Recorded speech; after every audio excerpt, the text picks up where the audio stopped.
मेरे पास कुछ रुपए पड़े हैं, क्या मैं इससे बिजनेस स्टार्ट करूं या इसे शेयर मार्केट में लगा दूं? अगर यही सवाल आपको भी परेशान कर रहा है तो मैं आपको एक स्टोरी सुनाता हूं। आपको मुकेश अंबानी जी के बारे में तो पता ही होगा, जो रिलायंस कंपनी के ओनर है।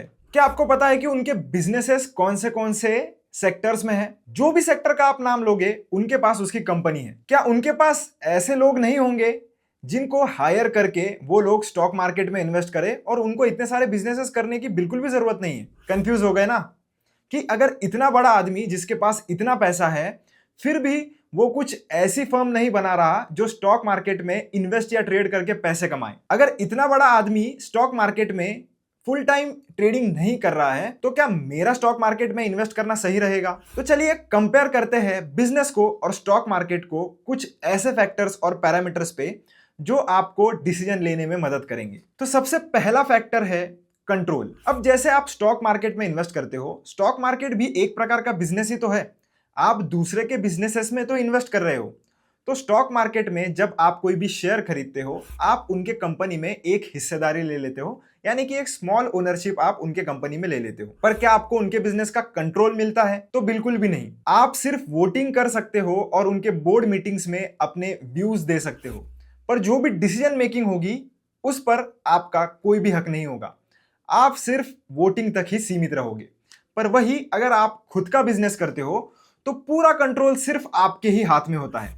तो आप जो चाहो वो डिसीजन ले सकते हो और आपको कोई टोकेगा भी नहीं, ना आप पे कोई चीज फोर्स की जाएगी कि आपको ये चीज इसी प्रकार से करनी है। तो ये एक कंट्रोलिंग फैक्टर जो है वो बिजनेस में बहुत अच्छा आपको मिलता है, जो कि आपको अगर आप स्टॉक्स में इन्वेस्ट करते हो वो तो नहीं मिलेगा। दूसरा फैक्टर है टाइम और एफर्ट। अगर आप बिजनेस शुरू करते हो तो आपने ऐसे कई सारे फाउंडर्स को देखा होगा और कई सारे स्टोरीज सुनी होंगी कि बिजनेस करने में जब इनिशियल फेज होता है तब आपको बिना घड़ी को देखे काम करना पड़ता है।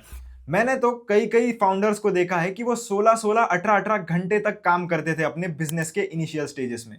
मेरे कई सारे दोस्त भी हैं जो बिजनेस करते हैं और उन्हें लगभग से लगभग दिन का 12 से 14 आवर्स तक का काम करना पड़ता है और उन्हें खाने या पीने के लिए भी फुर्सत नहीं मिलती। तो जब आप बिजनेस करते हो आपको बहुत सारा इनिशियली तो भी टाइम और एफर्ट्स पुट इन करना पड़ता है, क्योंकि जब तक बिजनेस सेटअप नहीं हो जाता आपको एक्स्ट्रा एफर्ट्स तो लेने ही पड़ेंगे। पर वही हम स्टॉक मार्केट के केस में देखें तो कंपैरेटिवली आपको बहुत कम एफर्ट्स में भी आपका काम हो जाएगा।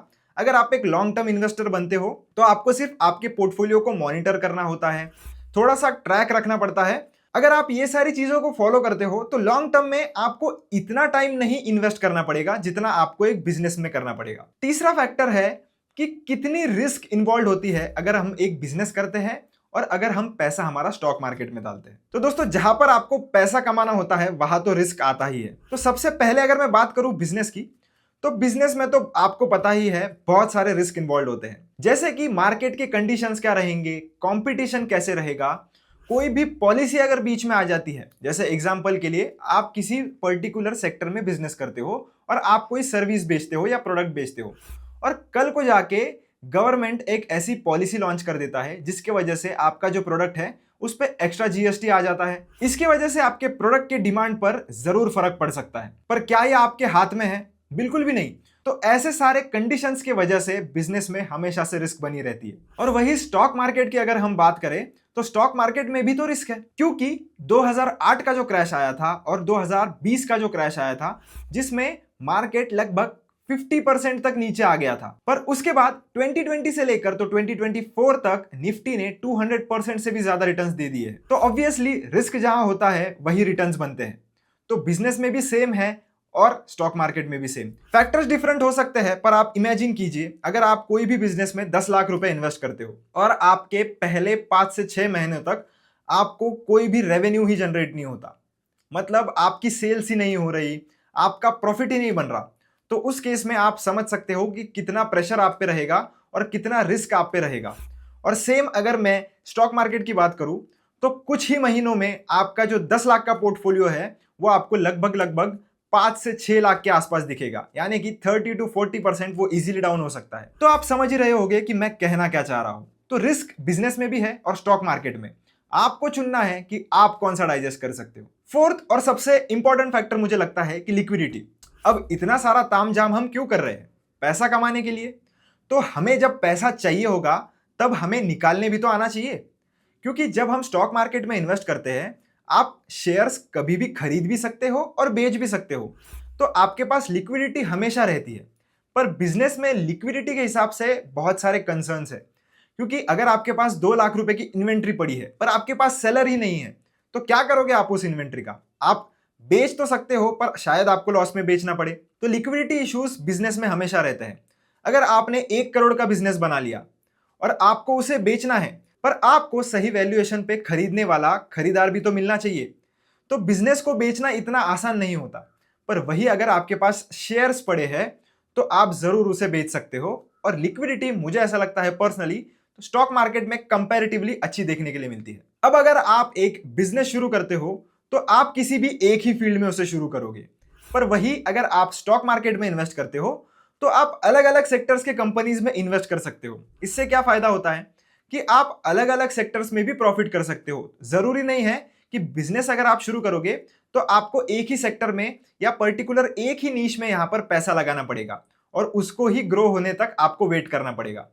पर अगर आप स्टॉक मार्केट में काम करते हो, तो आप 8 कंपनी में पैसे लगाइए, 8 अलग अलग सेक्टर्स में पैसे लगाइए। मान लीजिए 8 में से 4 ही सेक्टर अच्छा करते हैं, फिर भी आप उन 4 सेक्टर में इतना पैसा बना लोगे कि बाकी के 4 सेक्टर्स का लॉस भी शायद आपका कवर हो जाए। तो ये जो डाइवर्सिफिकेशन का बेनिफिट है, वो हमें हमेशा स्टॉक मार्केट में मिलता है।